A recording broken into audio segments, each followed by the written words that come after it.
trabajo de neuropsicólogo en la unidad de demencia del Virgen del Rocío. Bueno, en primer lugar, muchas gracias a todo el equipo que estáis funcionando aquí en el orfanato, porque es admirable la fuerza y la motivación que estáis demostrando, e increíble lo que habéis conseguido en un año sin recursos.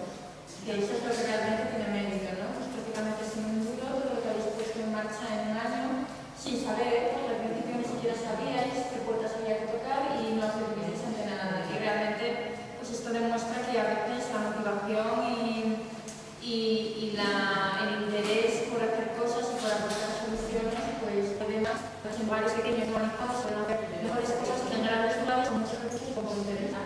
Y bueno, yo voy a dedicar unos minutos a explicar lo que es la enfermedad de Alzheimer. Los que hayan estado presentes la última vez que estuve aquí, pues no es que vaya realmente a contar cosas nuevas, pero creo que siempre es interesante hacer hincapié en aspectos importantes de la enfermedad que son claves para comprender el proceso de la enfermedad de Alzheimer, y sobre todo lo que vamos a dejar ese espacio al final para que puedan hacer todas las preguntas si quieren, ¿vale? Yo no sé si todo el mundo puede ver la proyección. ¿Sí? ¿Lo hemos conseguido al final? Bueno,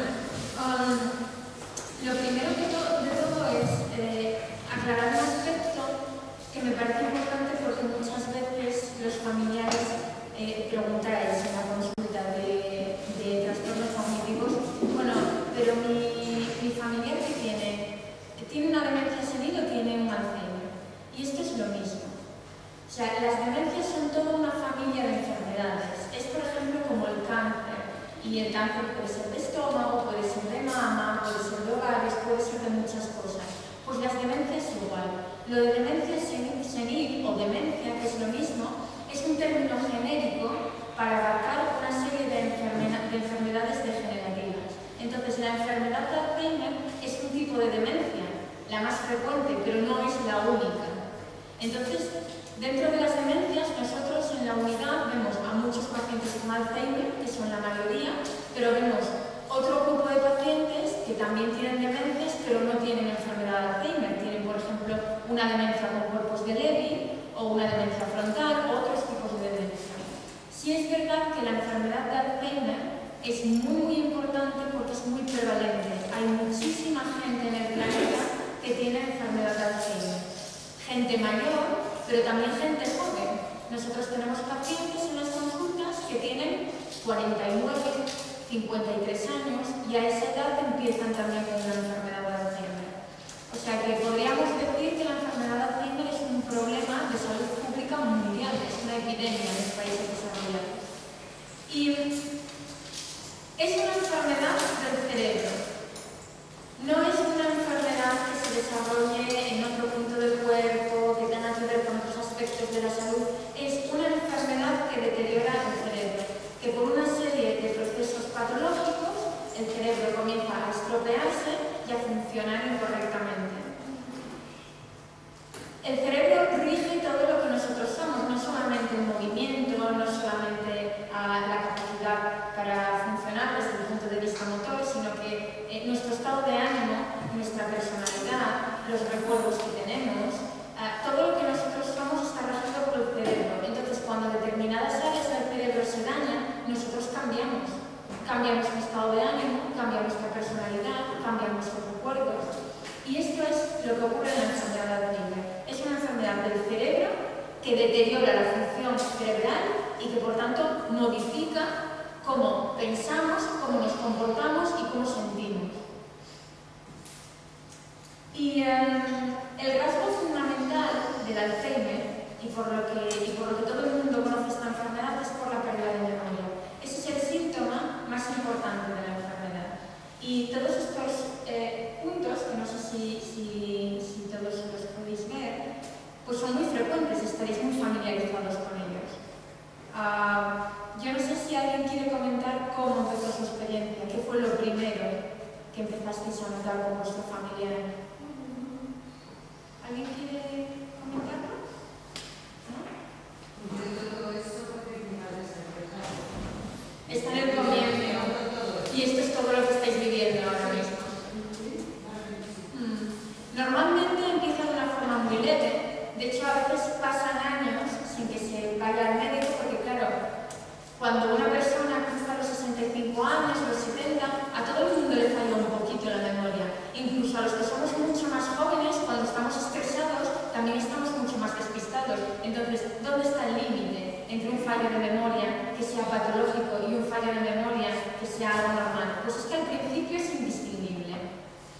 ¿Y cómo nos damos cuenta de que la persona tiene una enfermedad? Bueno, porque esos fallos de memoria son continuos y comienzan a empeorar. Y entonces este año está peor que el año anterior, y el año que viene, aunque siga haciendo su vida, aunque siga siendo independiente, pero parece que la memoria va empeorando. Y así comienza una enfermedad de Alzheimer. Y aunque la memoria es el síntoma principal y el más importante, no es el único. Y hay otros síntomas que son consecuencia del daño cerebral, que es importante que se entiendan, porque explican mucho de los síntomas y de los problemas que hay en el día a día con el paciente. Y es que una de las primeras cosas que se afecta, además de la memoria, es la atención. Y la atención es fundamental para desarrollar todas las actividades que hacemos en el día a día. Por ejemplo, que ahora mismo todos podáis estar entendiendo y siguiendo lo que estoy diciendo, es gracias a que podéis estar prestando atención. Yo no sé los que tenéis hijos, si recordáis, cuando los niños eran muy pequeñitos y podían prestar atención a lo que decís durante 2 minutos. Pero sabéis que hablarles después de 2 minutos era como hablar a una pared, porque un niño muy pequeño, su cerebro aún no está maduro y no puede prestar atención durante mucho tiempo. Esto es lo que ocurre en la enfermedad de Alzheimer. Y si os cuesta entenderlo, imaginaros un día de estos que llegáis a última hora a casa, que estéis muy cansados, que os están hablando, pero que no estáis entendiendo nada de lo que se están diciendo. Al día siguiente no os acordáis, pero ayer me dijiste o no me dijiste. Así vive un paciente con enfermedad de Alzheimer 24 horas al día.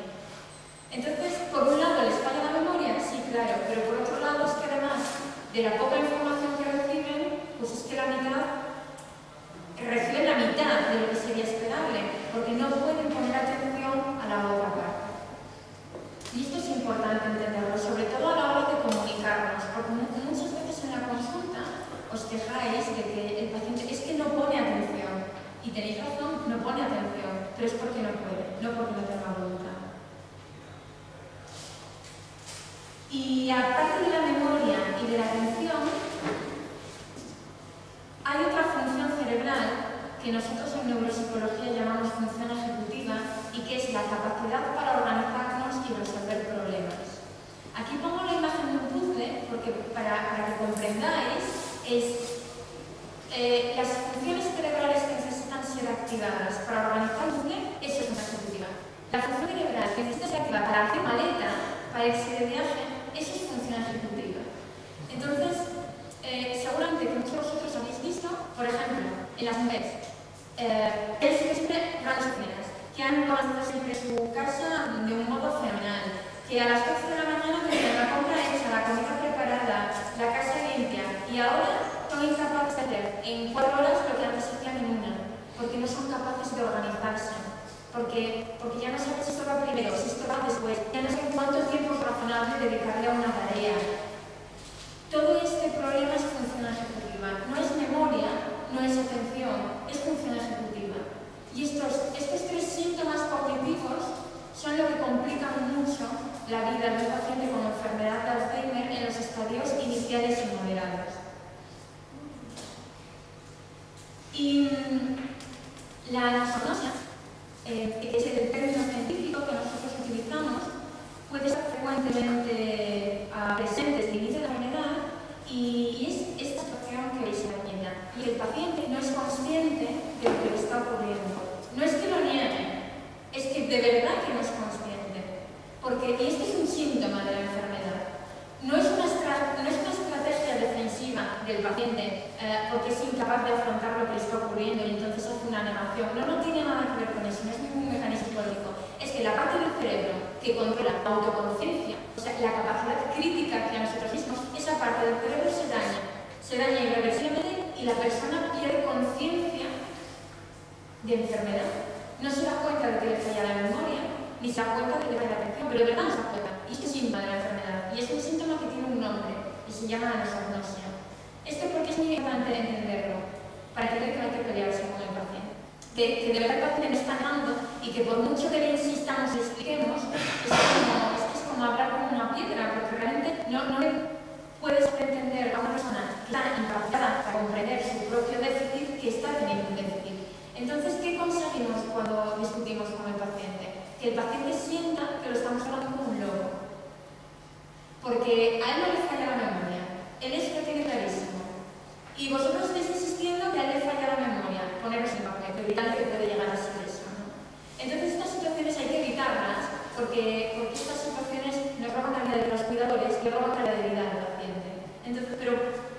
Pero claro, hay que hablar y conocerlas antes y alguien os tiene que explicar que esto es un síntoma de la enfermedad, que no hay nada que hacer con él y que mejor paciente.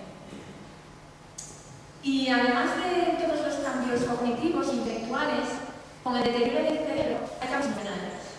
Entonces, no es difícil entender que cuando a una persona le falla la memoria, le falla la atención, por lo tanto puede hacer menos cosas de las que hacía, porque es verdad que los pacientes quizás no son muchas veces conscientes de que les falla la memoria, pero sí son conscientes que se sienten inseguros. Y de hecho en la ley, como a medida de la enfermedad, los pacientes se esperan. Y vais y ellos también quieren ir. Y os preguntan a dónde vais todo el rato. Y porque ellos no saben explicar qué es lo que les está ocurriendo, no se dan cuenta de que les falla la memoria, pero sí se sienten asustados cuando están solos, porque de algún modo sienten que no pueden cuidar de sí mismos y les asusta que les pueda ocurrir algo. Entonces es fácil entender que una persona que se siente de esta manera, pues se evita más facilidad, es más fácil enfadarse. Cuando los que no estamos enfermos estamos estresados, estamos disgustados y tenemos algún problema importante que nos está distrayendo, pues estamos de mal humor también y damos malas contestaciones y reaccionamos de mala manera. Pues esto le ocurre también a una persona con enfermedad de Alzheimer. La ansiedad y la depresión son síntomas que están relacionados con esto que os estoy explicando, son muy comunes. Normalmente no depresiones profundas, severas, pero sí presentan sintomatología depresiva, se presentan algunos rasgos. Están más vagos, les apetece menos hacer cosas, esto tiene que ver con el deterioro del cerebro, con que los circuitos cerebrales que normalmente mantienen en un botón de esta motivación están escapados y de una forma patológica nos sentimos con menos ganas de hacer cosas. Y una de las cosas que es importante que comprendáis es que la enfermedad de Alzheimer como síntoma hace que el paciente desarrolle creencias falsas sobre la realidad. Nosotros lo llamamos ideas delirantes. No son ideas delirantes como los que hace un paciente con esquizofrenia. No son tan extravagantes, ni tan felices, ni tan problemáticas. Son mucho más suaves y por eso es difícil identificar. Pero así son ideas delirantes. Por ejemplo, que yo me robo, que me da presión, que los cajones, que me traes dinero. Este tipo de ideas que ustedes tienen, que hacen daño a los familiares, porque quizás los robo. O ideas no tienen nada que ver con vosotros, es un síntoma de verdad, sobre acá todos los clientes y que igual con el cerebro, que están deteriorados y que crean de algún modo esas palpitaciones. Eso es algo muy normal y es algo que también hay que manejar, bueno, desde luego, claro, con paciencia, es fácil decir con paciencia, pero sobre todo lo que quiero transmitiros es que no os lo toméis como algo personal, porque no es el paciente el que está hablando ahí.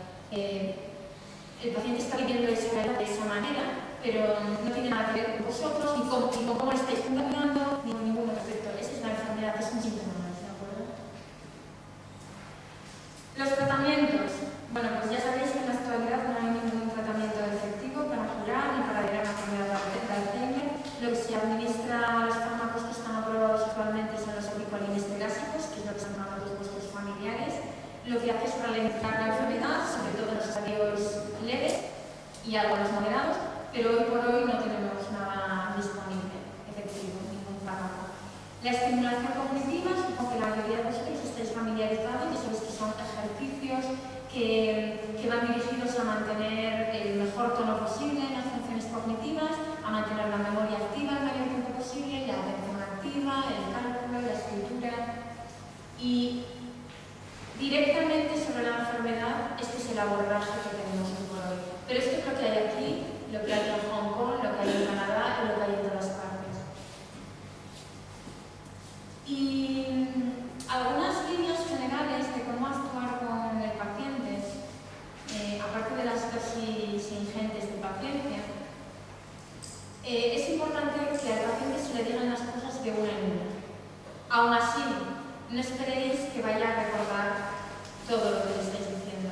Pero es importante que le digáis las cosas de una en una porque, volvemos al principio, entre que me falla la memoria, entre que me falla la atención y entre que estoy disgustado todo el día o gran parte del día, tengo mucha dificultad para comprender a veces cuando me están hablando. Seguramente va a tener dificultad para comprender cosas complejas que requieren muchas secuencias, pues por ejemplo, que nos vamos a ir al Puerto Santa María, entonces va a venir no sé quién a recogernos y luego vamos a ir a recoger a no sé quién y entonces vamos a ir a una casa que hemos alquilado en la playa y es que un paciente con enfermedad de Alzheimer es un montón de información que no puede grabar. Entonces, cuando hablo de decir las cosas de una en una, me refiero a, bueno, ahora va a venir Juan a recogernos con el y nos vamos a ir al puerto de Santa María. Punto. Ya está. Para el paciente con enfermedad de Alzheimer es información suficiente. Le tenéis que dar dosis que él pueda manejar. Las instrucciones cortas, pues estoy hablando de lo mismo, ¿no? Buscar entornos libres de distractores. Cuando se habla con un paciente con enfermedad de Alzheimer o cuando se está interactuando con él, si estamos en un bar y hay un montón de ruido de fondo y la televisión está puesta y somos varios hablando en la mesa, para una persona con problemas de memoria y con problemas de atención es muy difícil atender a lo que está ocurriendo. Entonces, se trata de crear los ambientes óptimos para tener conversaciones y comunicarnos con el paciente. Una cosa que nos preocupa mucho es, bueno, ¿qué le dejo hacer y qué no le dejo hacer?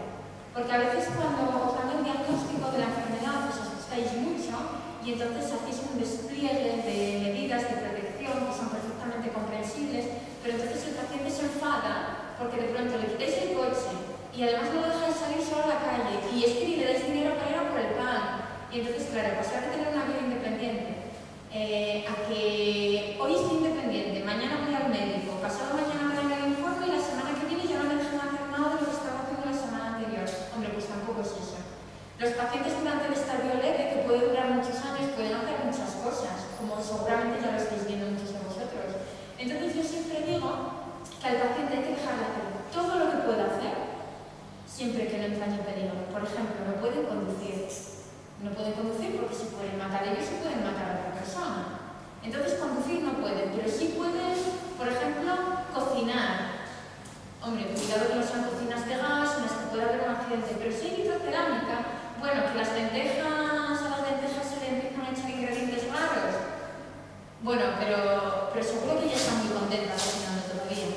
Entonces, ese tipo de cosas, aunque los pacientes no hagan bien, pues que la cama, que la hace regular, pues que se ha empeñado en quitar el polvo y bueno, ha limpiado fatal, bueno, pero ¿qué más da? También tenéis que adaptaros a la nueva situación que tenéis. Tenéis un problema cuando diagnostican esta enfermedad no familiar, así que tampoco podéis pretender que las cosas sean como antes. Pues igual las lentejas aparecen como macarrones y a lo mejor la cama está regular hecha, pero mientras lo pueda hacer, que los pacientes hagan, porque a todos nos gusta sentirnos útiles y sentir que estamos activos. Y eso tiene mucho que ver con la autoestima y con la dignidad de las personas. Entonces, mientras puedan hacer, que hagan. Y con respecto a las ideas delirantes, la forma de manejarlas es tener siempre muy presente que para el paciente es real la idea delirante. Si el paciente dice que le estáis robando, el paciente cree que le estáis robando. Imaginaros el disgusto que uno se coge cuando se le pone en la cabeza que poneros en la situación de que vuestro hijo o vuestro hermano os empieza a robar. No que creéis que os empieza a robar, no, que os empieza a robar, porque eso es lo que vive un paciente con enfermedad de Alzheimer. Imaginaros el disgusto que os cogeríais vosotros, pues así lo está viviendo él. Y una característica de las ideas delirantes es que son irracionales. Entonces no intentéis explicarle al paciente que eso que está ocurriendo no está ocurriendo, porque volvemos otra vez al tema de la anosognosia, que va a pensar que le estáis intentando engañar, que no estáis de su lado, que no estáis entendiendo y que se está sintiendo solo. Tampoco se trata de animarle con la idea delirante, porque si cree que el vecino de enfrente es el que entra a robar y que además habla mal de él, tampoco es plan de animarle y que exacerbe ese delirio. Pero se trata de hacerle ver que le creéis, que entendéis lo que está diciendo, pero no darle más importancia. Y hay muchos cambios que podéis hacer en el entorno de vuestra vida que pueden facilitar al paciente su día a día. Una idea es poner las cosas siempre en el mismo sitio, por ejemplo en la entrada suele ser muy útil la cestita con las llaves, la cestita con las gafas, la cestita con la cartera. Porque lo de las gafas, las llaves y la cartera yo no sé qué tienen, pero se están perdiendo continuamente y son fuente de verdad de un desasosiego, de una irritación y es algo muy fácil de resolver, porque igual hay otros problemas que de verdad son muy complicados, pero esto es una cosa de ingenio básico. Las llaves se pueden matar a un cordel cuando la persona salga, a una cordecita discreta que vaya en el bolso, las gafas se le puede poner un cordón durante todo el día y colgadas del cuello, y este tipo de cosas de verdad pues, os van a quitar estrés en el día a día. Otras ideas etiquetas en los armarios de la cocina o de la habitación. Si una persona no sabe dónde está su ropa en su propia habitación, va a ir a preguntaros. Y la tendencia vuestra va a ser sacarle la ropa a vosotros, porque así todo es más fácil. Pero la mejor forma de hacer las cosas es que esta persona se saque su ropa. Que tarda media hora, bueno, ¿qué más tiene que hacer en el día una persona con enfermedad de Alzheimer? Pues si tarda 40 minutos, que tarde 40 minutos en vestirse, pero que lo haga. Si es que vosotros disponéis de tiempo, que tampoco se trata de que viváis sacrificados con esta situación, porque bueno, habrá cosas en las que podéis negociar y habrá otras cosas en las que tengan que ajustarse a vuestro horario. Pero es interesante, por ejemplo, que le marquéis, le pongáis etiquetas en los cajones, en los armarios, con qué cosa está en cada sitio y que de esta forma el paciente se pueda orientar en la habitación o se pueda orientar en la cocina. Hay muchas ideas de este tipo que podéis encontrar en manuales, en las asociaciones de familiares que pueden informar también y que son cosas prácticas para el día a día. Todo esto va dirigido a que el paciente dependa lo menos posible de su memoria, porque ya sabemos que la memoria funciona mal. Entonces se trata de sustituir la memoria del cerebro por un tipo de memoria artificial que vamos distribuyendo por toda la casa. Estas son ideas de este tipo de ayudas externas, ¿vale? Que son, por ejemplo, las listas de tareas grandes que podéis colgar en algún lugar de la casa, los calendarios, los álbumes de fotos y los libros de recuerdos. Esto es muy útil porque esto actualiza mucho el presente del paciente. Y las grabaciones de vídeo también, porque a lo mejor no se acuerda de la comunión del domingo pasado, pero le ponéis el vídeo y lo vive en directo. Y el vídeo lo puede ver 10 veces y puede vivir la situación 10 veces. Y cuantas más veces el paciente está expuesto a algo, más fácil es que lo recuerde. O que ese recuerdo, aunque no sea muy claro, pero se mantenga tibio de alguna manera. La repetición es muy importante en el aprendizaje. Y esto sois vosotros y sois la segunda parte de la enfermedad. Y bueno, yo creo que hay muchas cosas que podéis hacer, pero para mí los 4 puntos fundamentales para cuidaros vosotros y cuidar de forma adecuada a vuestro familiar son estos 4. Lo primero, cuando recibís un diagnóstico de enfermedad de Alzheimer, lo más importante es que recibáis un entrenamiento. Lo óptimo sería que recibierais un entrenamiento sobre qué es la enfermedad y cómo se manejan los pacientes. Es importante que eso no es posible, eso no se en el Sistema Nacional de Salud, que yo sepa, no hay ningún sitio donde se están haciendo estas cosas de forma oficial. Pero bueno, lo que sí se está haciendo en muchos lugares, por ejemplo lo que hacemos nosotros en el hospital, son sesiones informativas donde bueno, podéis tener por lo menos un acercamiento y una orientación, ¿no? Se trata un poco de orientaros hacia los recursos, hacia, bueno, yo quiero informarme, yo quiero saber más sobre la enfermedad de Alzheimer, yo a dónde tengo que ir, dónde puedo encontrar, qué recursos hay disponibles para que yo pueda aprender más sobre esto. Eso sí existe y a eso sí tenéis acceso. Porque es importante que aprendáis cosas sobre la enfermedad y sobre cómo es el pulso y todo lo posible sobre ella y sobre el proceso del paciente. Porque cuanta más información tengáis, más rápidos y más eficaces vais a ser para buscar soluciones en la vida diaria.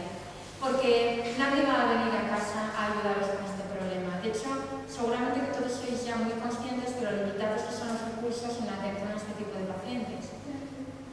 La realidad es que esto es lo que es. Entonces, lo bien o lo mal que vosotros os manejéis con la enfermedad va a depender en gran medida de vosotros, de la capacidad que tengáis para informaros, para entender bien de qué va todo esto y para crear soluciones en vuestro día a día. Porque es cierto que existen apoyos, es cierto que están las asociaciones, es cierto que hay guías, pero a nivel estatal, de verdad que hay mucho que hacer todavía. Esto es importante también que tengáis un buen conocimiento de todo este problema, porque esto os va a permitir planificar vuestra vida. Si vosotros sabéis que la enfermedad tiene etapas, que en la primera etapa es normal que pase esto y en la segunda es normal que pase esto otro, por un lado eso os va a quitar miedo, porque al vosotros tener conocimiento sobre la enfermedad vais a tener más sensación de control, de bueno, a mí esto me está ocurriendo, pero yo es que sé cómo funciona, yo puedo tomar decisiones y esto me está ocurriendo pero no está controlando mi vida. Yo puedo controlar mi vida y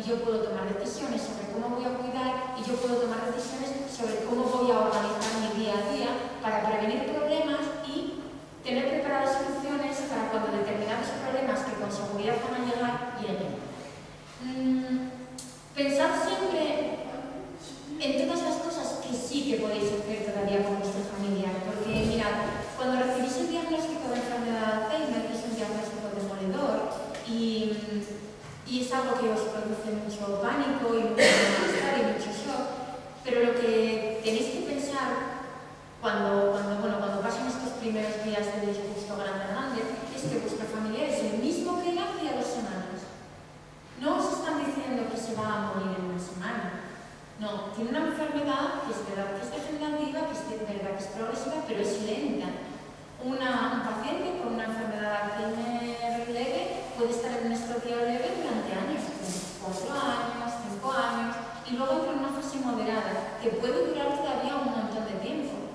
Entonces, no hay que entrar en pánico pensando en todas estas imágenes terribles que tenemos en la cabeza sobre la enfermedad, porque pueden pasar muchas cosas en ese tiempo. Los pacientes son muy diferentes unos de otros.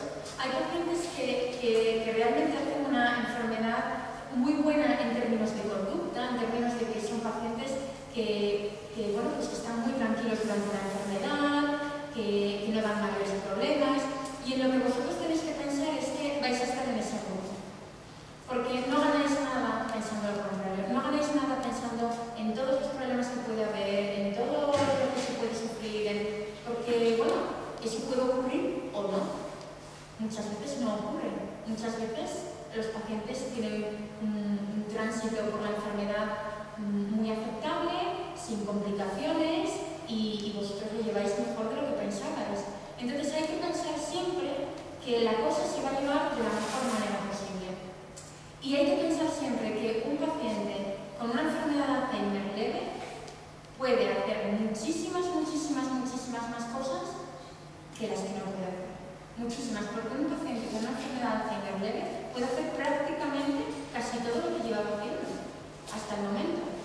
Mirad, una persona de 85 años que no tenga ningún Alzheimer, pero que tenga artrosis, que tenga reuma, que tenga osteoporosis, esa persona puede estar de facto mucho más limitada a veces que una enfermedad que un paciente con enfermedad Alzheimer en un estadio leve. Entonces hay que pensar, hay que ser positivos dentro de lo que os ha tocado vivir y hay que relativizar. Y si estáis al comienzo de una enfermedad de Alzheimer, ¿por qué vais a estar angustiados con lo que va a pasar dentro de 7 años? Sabe Dios dónde vamos a estar todos dentro de 7 años. Entonces, concentraros en el presente, en todas las cosas que sí podéis hacer en el presente y no dejéis que la cabeza vaya más allá de donde tiene que ir. Y el cuarto aspecto muy importante, el más importante de todos, es que no os aisléis con la enfermedad. Porque aunque a nivel estatal no haya muchos recursos, pero hay grandes redes sociales y un montón de asociaciones que sí pueden proporcionar apoyo y pueden proporcionar recursos, como por ejemplo son las asociaciones de familiares. Entonces, yo os animo a todos a que os asociéis, a que encontréis vuestro grupo. A lo mejor no estéis cómodos en una asociación, pero estéis cómodos en otra. O a lo mejor no estéis cómodos en ninguna de las que tenéis alrededor, pero contactéis con un grupo por internet. Pero sí no os quedéis solos, porque esto no es una cosa para llevar solos. Esto es una cosa para poder compartir, para aprender de las experiencias de otras personas y para recibir todo el apoyo posible.